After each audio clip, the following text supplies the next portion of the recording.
My brother generously invited us to stay at his home without charging us for rent or utilities. I handle finances for a living, and my husband, Stephen, is a mechanic. We reside in the house where I was raised, a property that holds a special place in my family's history. Originally, it served as the headquarters for my father's business.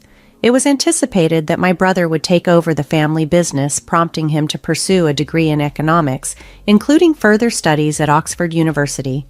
After gaining substantial knowledge there, he returned to New York, U.S., and joined my father in running the business. When our parents decided to retire and relocate, they handed the business to my brother and gifted me the house. Stephen and I chose to make it our home. Conveniently located near public transportation, shops, hospitals, and schools, the house is ideally situated. It suits our current needs perfectly and will continue to do so even after our children move out. We feel profoundly grateful to my parents for this gift, and we were looking forward to our future in this home. However, not long after settling in, our peace was disrupted by frequent visits from my mother-in-law. She often inquired about my parents' finances, given their history as business owners. Her questions like, "Angela, how much money do your parents have?" and "What will you inherit when they pass?" made me uncomfortable.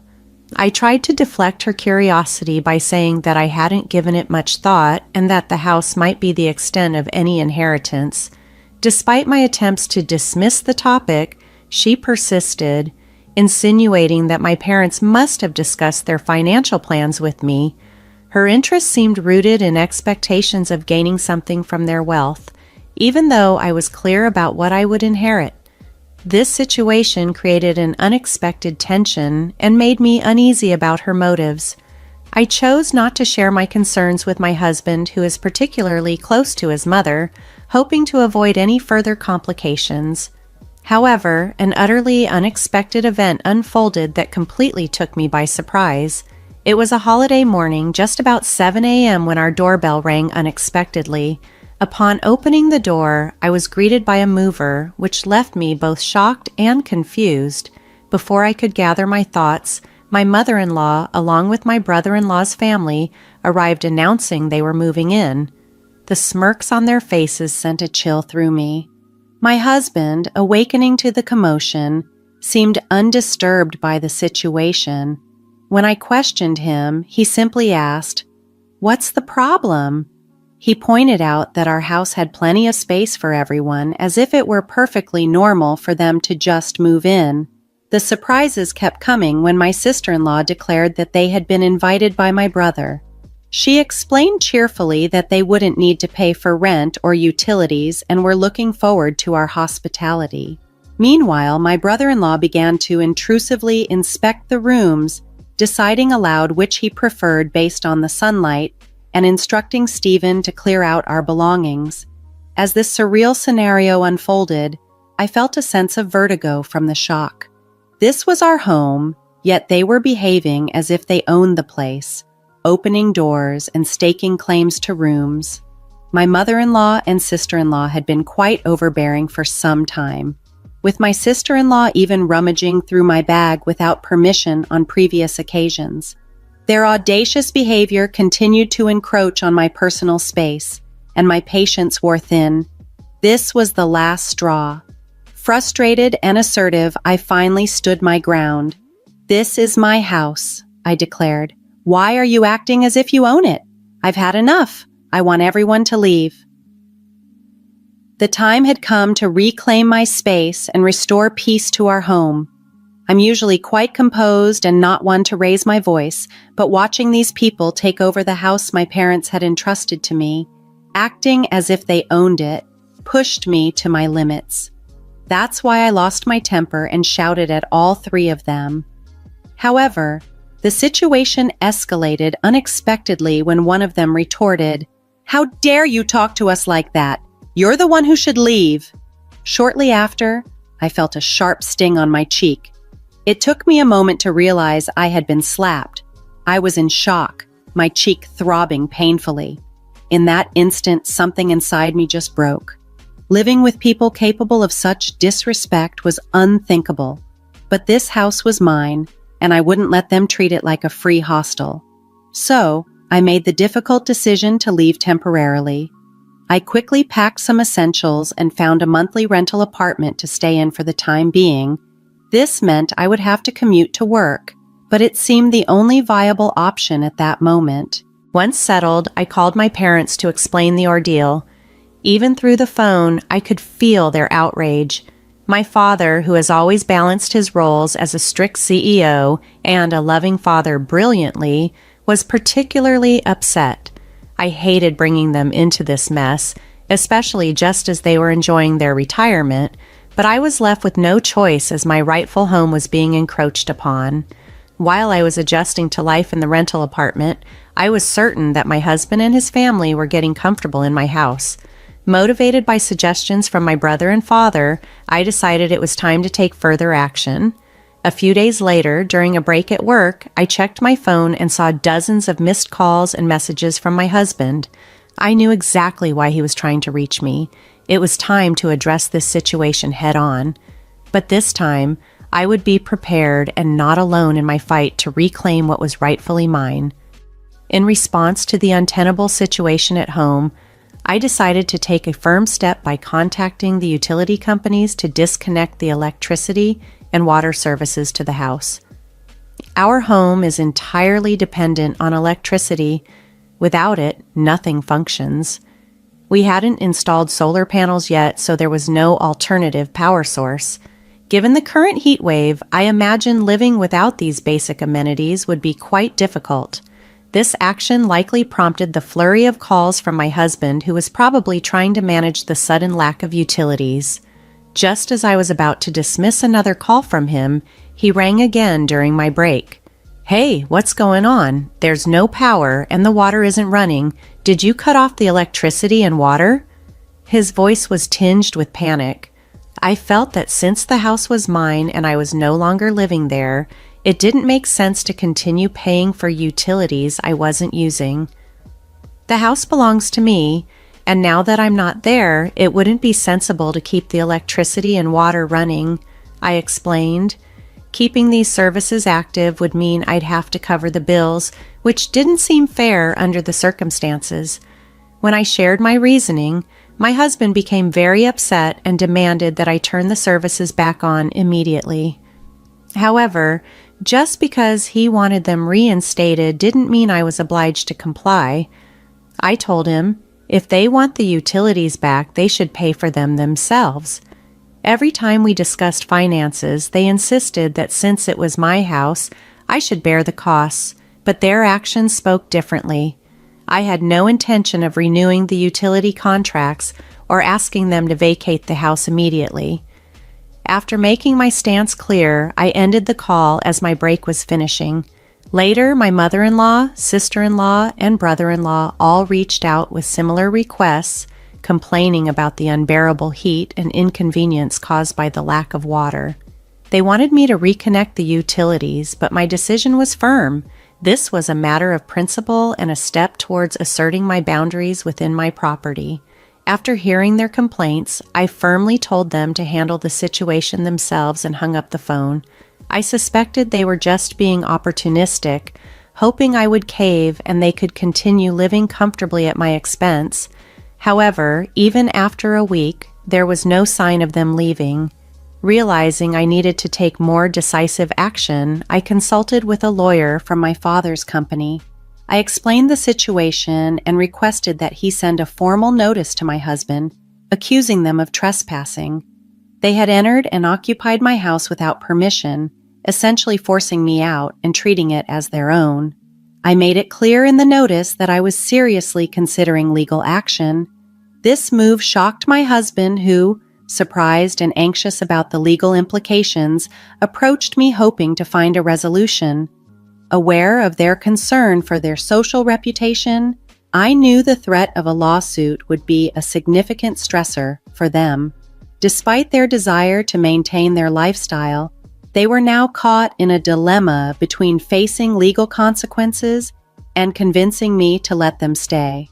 I could see through my husband's intentions clearly, but I refused to listen to their pleas and did not relent to his requests. In a moment of frustration, my husband exploded in anger during a call at his workplace, demanding that I drop the lawyer and accusing me of acting self-righteous. Despite his loud outburst, I remained calm and unaffected, simply annoyed by his audacity to claim rights over my property. No matter how much he protested, my stance was firm. If they continued to squat in my house, legal action was inevitable. I ended the call, feeling that engaging further would be a waste of time. I had already discussed potential divorce proceedings with my lawyer. Upon returning home later, I found missed calls from my mother-in-law and sister-in-law, but decided not to engage further and blocked their numbers to avoid any more disruptions. The threat of legal action and the looming possibility of a lawsuit proved too much for my husband's prideful family. Realizing their position was indefensible, they packed their bags and left the house. With the lawyer's assistance, the divorce negotiations proceeded smoothly. I arranged for a professional cleaning service to refresh the house. Finally, after living separately in a monthly rental, nothing compared to the comfort of returning to my own, now sparkling clean home. The peace and autonomy I regained made all the efforts worthwhile, reaffirming my decision to stand up for my rights and reclaim my space. After moving back into my house, I realized it needed some updates and repairs in several areas. I discussed this with my father, who connected me with a trustworthy contractor.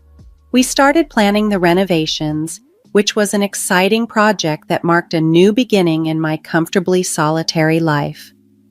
Living alone brought a sense of freedom that was both exhilarating and soothing. I could relax on my sofa without critique, eat whatever I fancied without comments, and just enjoy the peace. However, this tranquility was interrupted when I started receiving calls from an unknown number, 5 months into my newfound solitude. Initially, I assumed it was the contractor and ignored the calls, but they kept coming. Eventually, I answered, only to discover it was my ex-husband, whom I had recently divorced with a strict agreement brokered by our lawyers to never contact each other again.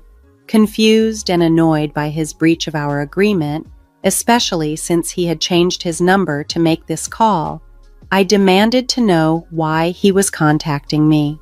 Ignoring my questions, he pleaded desperately for me to listen. Despite my reluctance, he proceeded to explain his situation.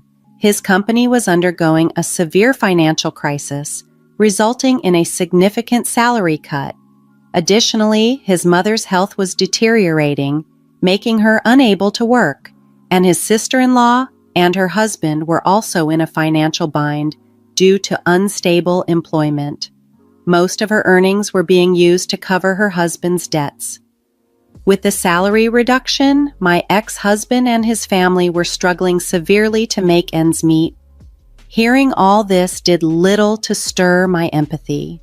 The memories of how they had forcefully barged into my home, assumed control without my permission, and even attempted to push me out were still fresh. Their previous actions, filled with disregard and disrespect, made it hard for me to feel anything but disbelief at their current plight. I told him that his current difficulties were his to manage and reminded him of our legal agreement to cease contact. As I ended the call, all I could think was how unbelievable it was that people who had treated me so poorly expected any sympathy or help from me now. I listened, devoid of sympathy, as my ex-husband described their dire circumstances. "We're in serious trouble. We might not be able to pay our rent or even buy food tomorrow. We used to be a family, right? Please help us," he pleaded, his voice breaking with emotion. Yet his words did nothing to sway my resolve. I remembered all too well my struggles and how, when I needed support, he did nothing to help. He, along with my mother-in-law, had always looked down on me. My sister-in-law and brother-in-law joined in too, mocking my appearance and my traditional views without a care for my feelings. My mother-in-law not only exacerbated situations but also pressured me relentlessly to have a child, pushing herbal concoctions on me, booking unnecessary medical appointments, and even spreading harmful rumors among our neighbors about my ability to conceive. Reflecting on these memories, it was clear there was not a single redeeming period in my marriage. Once kind and supportive, my ex-husband had transformed into a mere puppet under his mother's influence post-wedding. I recalled a particularly vivid incident where, returning from an appointment, I learned my mother-in-law had visited our home, cried to my husband about wanting to befriend me, but then slandered me at every opportunity. Whether at home or in public, my sister-in-law and brother-in-law would ridicule me, laughing cruelly at my expense.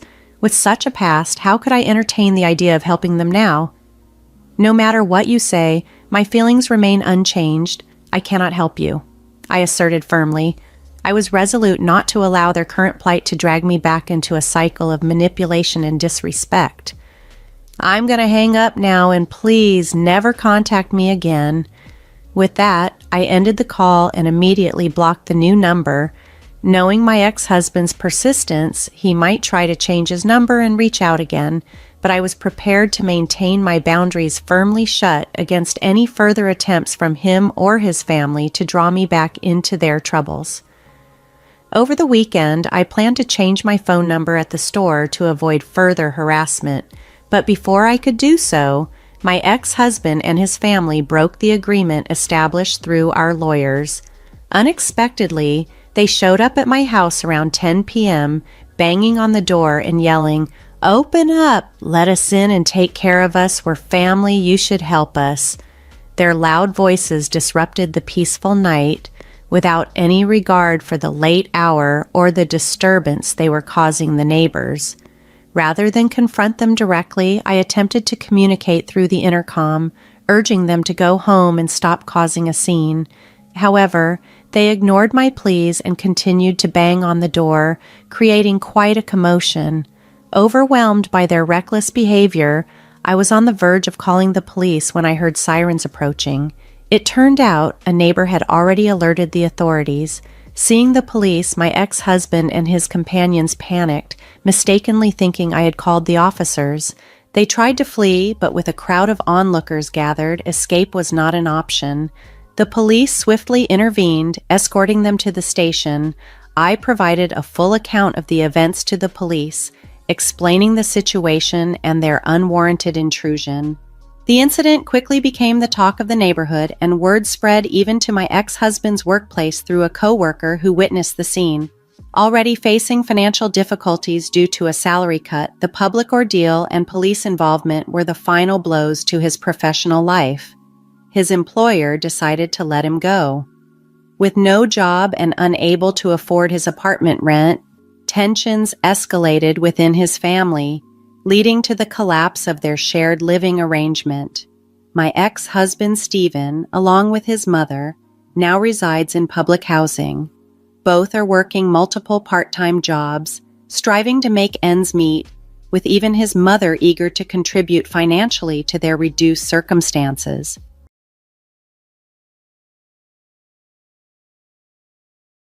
My son's next wife is this girl, Erin, my mother-in-law announced smugly, pointing to a young woman beside her. I blinked in shock. Next wife? Excuse me, what do you mean? I uttered, baffled and confused. Erin's smirk only deepened. Oh, Amanda, don't act surprised. I'm saying we don't need you anymore, she sneered. I turned to my husband, praying he'd defend me, but he looked down, silent. They had no idea how their stunt would eventually backfire on them. My name is Amanda, and I am a 35-year-old office worker. I have a husband named Dawson. I met my husband at work. He was 6 years younger than me, so I thought I was naturally excluded from his romantic interest. I love you, Amanda. I don't care about age or anything like that. I love women who are older than me. He appealed to me aggressively every day. Dawson's passionate feelings for me won me over, and I decided to go out with him. From then on, our relationship went strong, and we eventually got married. However, there were many events that watered down our marriage. We immediately went to his parents' house so I could meet them. At that time, my mother-in-law opposed our marriage because I was older than my husband. "You're 33 years old," she pointed out. "You should already be married and have a child who's a kindergartner or elementary schooler by now. So why the delay? Is there something wrong with you?" "What are you talking about, Mom?" Dawson interjected. "It's your first time meeting her and you're being rude." "What? But this is important," she insisted. "You are the eldest son, so you have to choose your partner carefully." My mother-in-law started to talk about me being in my 30s, being single for a long time, and other things that I was concerned about. Then my father-in-law stepped in. "Hey, Dawson is the one who chose her, so we have no right to tell him what to do," he scolded my mother-in-law.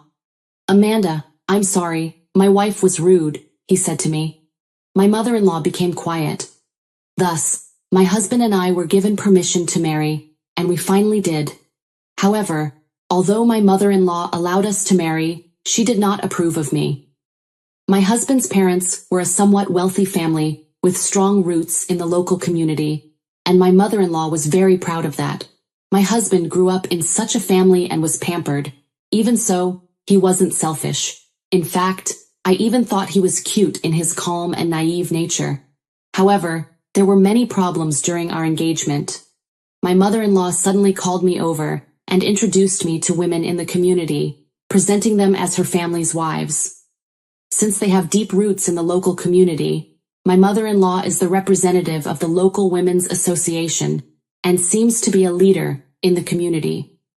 I followed her lead and greeted the local women, each of whom welcomed me warmly and softly wished me luck.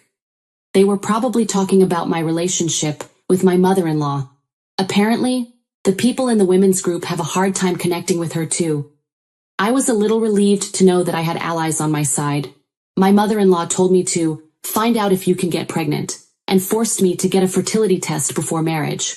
I was a little peeved at her, but considering my age, it could be a risky childbirth. To be honest, I wondered if my body could conceive, so I decided to get the test. When I went to the gynecologist for a checkup, the doctor assured me that I would be fine. I thought I could get married with peace of mind now, so I gave my mother-in-law an enthusiastic report, but she simply replied, "Oh, I see," with a cold, deadpan expression on her face. "You were the one who told me to check it out," I thought, nearly getting angry but holding back. Perhaps she had expected I wouldn't be able to give birth.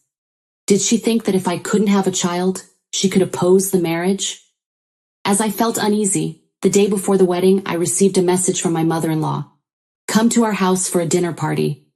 Dawson and I were asked to come over to his parents' house, which felt unusual so close to the wedding. Despite my reservations, I went along with him as his parents insisted. We had dinner with my in-laws, and when we finished eating dessert, my mother-in-law said, "So about moving in together?" My eyes went wide. I was thinking, what nonsense are you talking about? We are supposed to start our new life with just the two of us. When I heard she wanted to move in with us, I began to panic. "We don't mind if it's right after the wedding," she added. Apparently, in my mother-in-law's mind, she is set on moving in with me and Dawson. No, this has to be a joke. I would never let anything get in the way of our newlywed life. I hurriedly interrupted her. "Wait a minute, Erin. What are you talking about? Living together? It's still a long way off, isn't it? We're not comfortable with you talking about it right before we get married," I retorted. She looked at me with a mean face, as if I was the one saying something funny. "Oh, Dawson, you haven't told her yet," she asked. "What?" I half panicked and looked at him quickly. He didn't change his expression. "Oh, I think I forgot," he began. What do you mean?" I asked confusedly. "Well, my mom and I have been talking about it for a while. We're going to live together in this house when we get married," Dawson concluded. But this is the first time I'm hearing this. Such an important decision should have been made earlier, and you should have talked to me about it," I added indignantly.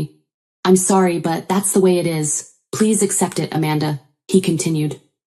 In hindsight, I wish I had refrained from getting married at that point in the evening, but this was 2 years ago when I had just turned 33. I felt I would have no future if I abandoned this relationship, and it might be difficult to find a new one and get married in the future. Perhaps I was impatient, but I had made the wrong life choice. Maybe my head was in the clouds, because I was finally able to get married after he proposed to me. Contrary to my hopes, I had to move in with my in-laws upon marriage. As I expected, married life was much worse than I had imagined. First of all, we were not living in a family home. We were 4 adults living together in a single-family house. There was really no privacy. There was none of the sweet honeymoon life I had imagined in my mind, and my mother-in-law was always picking on me about everything. "Amanda, you have a really plain face," she would say. "Dawson is so cute and pretty, with a strong nose and eyes. But what if your baby looks ugly like you? That wouldn't be good. You're also a terrible cook and housekeeper. You've got nothing to offer. I've never seen that before. What a pity." She always said these rude remarks to me, and she even told me to find out if I could have children while we were engaged. So she was pressing me to have kids. I feel like my mentality is being drained every time she talks to me. "How old are you now? Do you even know how old you are?" she would ask. "Usually, at your age, you must have had a child. I don't want a wife in my house who can't have children. You better have a boy." I was surprised that people still say such things in this day and age, but I thought, well, my in-laws are an old family, and old-fashioned traditions are still alive and well. She started complaining about my job. "Why don't you quit?" she demanded. "But I love my work. It's my passion and purpose. Since moving in with my in-laws, they've given me permission to keep driving to my job, and quitting would only disrupt things for everyone. I never want to stop working, so I brushed off my mother-in-law's comments without letting them get to me. My mother-in-law, who was angry because things were not going her way, demanded that I give her $400 a month if I would not quit my job. In other words, she wanted me to put in money for living expenses. My mother-in-law, of course, was lenient with my husband, so she didn't demand any rent or living expenses from him. But I guess she was angry because things weren't going her way, so she demanded money from me personally. Since I had been allowed to live in the house for free, I decided to put in $400 a month to my parents-in-law's house, thinking that was good enough for me. "You have an office job. You won't be able to have leisure time if you give so much of your money to me," my mother-in-law said, with a mean smile on her face. To begin with, I'm not the type to spend much money. I use things until I can't use them anymore, so my life is pretty simple. I'm sure my mother-in-law is under the mistaken impression that I have no money and live a poor life. For me, it wasn't particularly hard to give her $400. If anything, my mother-in-law's different harassment each time was more painful. 2 years passed before I realized I was living like this. As expected, at the age of 35, not only my mother-in-law but even my husband began to ask me, "Why haven't we had a baby yet?" He began to blame me. I was taken aback because I did not expect my husband to say such a thing. Around this time, my husband also joined my mother-in-law in picking on me. We were supposed to love each other, but in 2 years, my husband had come to echo my mother-in-law's words. It seems that little by little, she had influenced his thinking. If it had been just my mother-in-law, I might have been able to handle it. I believed I had a good marriage with my husband, so his betrayal was deeply painful. Then together, my husband and mother-in-law took an even more shocking and unexpected step. One day something happened when I came home after a long day of work. When I went to the living room, I found my parents-in-law, my husband, and a strange woman chatting with them. She looked younger than my husband and was in her mid-20s. "Do we have a guest over?" I asked, wondering who it was. My mother-in-law looked at me and said, "Amanda, sit right here." I sat down, and my mother-in-law suddenly said something outrageous. "I've decided that Dawson's next wife will be this girl." Huh? I had no idea what she meant. "What do you mean, his next wife? What do you mean?" I asked, confused. My mother-in-law made a disgusted and annoyed face at me. "You're so stupid. I'm saying I don't need you anymore. Your time is up," she continued. "What do you mean my time is up?" I asked, horrified. "Because it's no use expecting a child from an old woman like you. That's why we need a young girl to be Dawson's new wife. She's 22 years old now, and she's the niece of one of my neighbors in the Women's Association. She has a much prettier face than yours, and I'm sure she'll give birth to a healthy, cute little boy," my mother-in-law concluded. How could she? I was so stunned. My husband and I were still legally married, and to bring a new wife into the family is just insane. My husband should be objecting to this. At least that's what I had hoped. I was naive to think so. My husband said, "That's the way it is. Please fill this out as soon as possible," and handed me the divorce papers. I was beyond shocked and quite taken aback. Is it that important to have a child? My life is over if I stay with these insane people, I thought. Incidentally, my father-in-law, who had warned my mother-in-law before we got married, has been completely useless since then, and has not tried to get involved in any of the hassles that have occurred since we got married. Okay, I got it. I just need to fill it out, right? I said, defeated, and filled out the divorce papers. My mother-in-law and husband were overjoyed to see me fill it out. I told them there would be no division of property. Of course not. I won't let you take Dawson's money, my mother-in-law said smugly. That's right. I've taken care of you all this time. I don't have any money to give you, my husband added. What a misunderstanding these two have. Yes, I hope they remain unaware of it. Congratulations to them. Thus, my husband and I divorced easily. I hurriedly packed my belongings and went back to my parents' house. My parents were very surprised. When I explained what had happened, they understood and were even angry. My parents approved of my decision to leave. They were a little angry that I hadn't talked to them earlier if that was the case. After apologizing to my parents, I rushed to find an apartment for myself. I planned to live near my office, so I was actively searching for a suitable place. There are a lot of good properties, and it's hard to make a decision. In the blink of an eye, a month has passed since I divorced my husband. Then I heard that my ex-husband and ex-mother-in-law suddenly came to my parents' house. My parents asked me to come over to their house. When I arrived, my ex-husband was there and immediately said, "Amanda, what's going on? Why are you bringing this up all of a sudden?" Confused, I replied, "I have no idea what you're talking about." He held up his phone, showing me something on the screen. "We're talking about this," he said. It was an article about me. The message on the screen had the name of a Michelin star restaurant, and the word owner next to my name. "How can you be the owner of a fancy restaurant?" he asked, bewildered. "You're just an office worker, aren't you?" "Oh, you saw the broadcast the other day," I said calmly. "I'm gaining experience in office work for when I have another business venture in the future. As for the restaurant, I inherited it from my great-grandfather's family, and I've been the owner in place of my father for about 5 years now. I graduated from a night culinary school after college, and I have a chef's license. I work as a chef at my father's restaurant on nights and weekends while working as an office worker. I'm currently preparing for another business venture, so the restaurant is mostly left to the manager, but a news channel wanted to interview the owner, so I just appeared on the show," I calmly explained. My ex-mother-in-law and ex-husband looked at each other in shock, clearly surprised by my story. Well, I don't blame them. When I mentioned that my father ran a restaurant upon meeting Dawson's parents, my mother-in-law assumed it was just a small place. "Oh, I see," was all she could manage to say, looking visibly embarrassed. My ex-husband suddenly looked excited.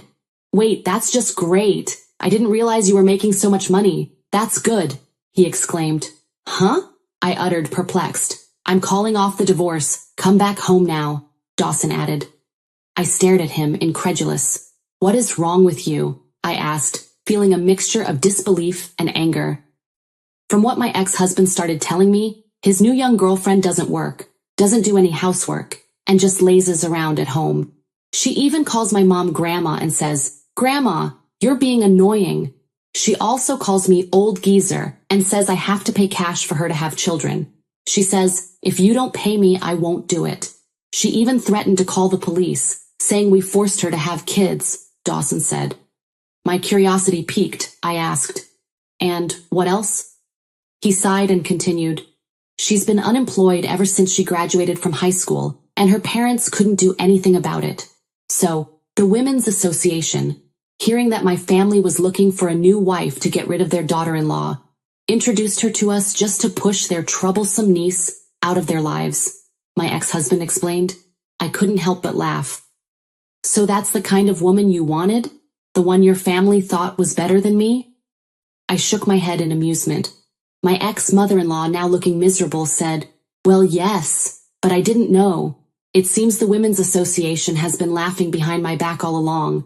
I'm so humiliated. People are looking at me with contempt now, and it's so embarrassing, she added quietly, and then continued. Please, Amanda, come back as soon as possible and pretend that everything up until now was a misunderstanding and that nothing happened. Explain to the Women's Association too, and ask them to restore my reputation, my mother-in-law pleaded.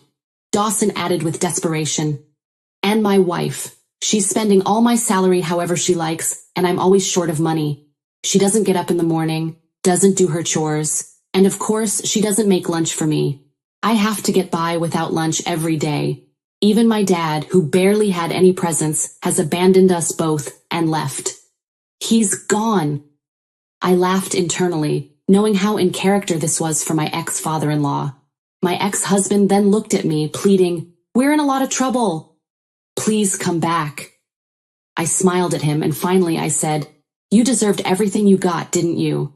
You kicked me out and brought her here. Now you're on your own. If you keep making a fuss about this, I'll call the police. Now get out," I added angrily. They stood there stunned, then nodded off and left my parents' house.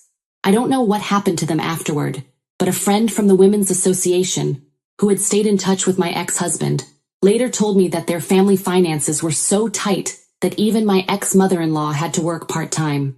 And as usual, the new wife was still an unemployed money grubber who did nothing. My ex-husband and ex-mother-in-law were completely exhausted. I was pleased to hear this. Now, I am enjoying a pleasant single life. After experiencing this newfound freedom, I don't think I'll be able to consider marriage for a while. Still, I'd like to fall in love again, so I'll focus on my work for now while casually dating on the side.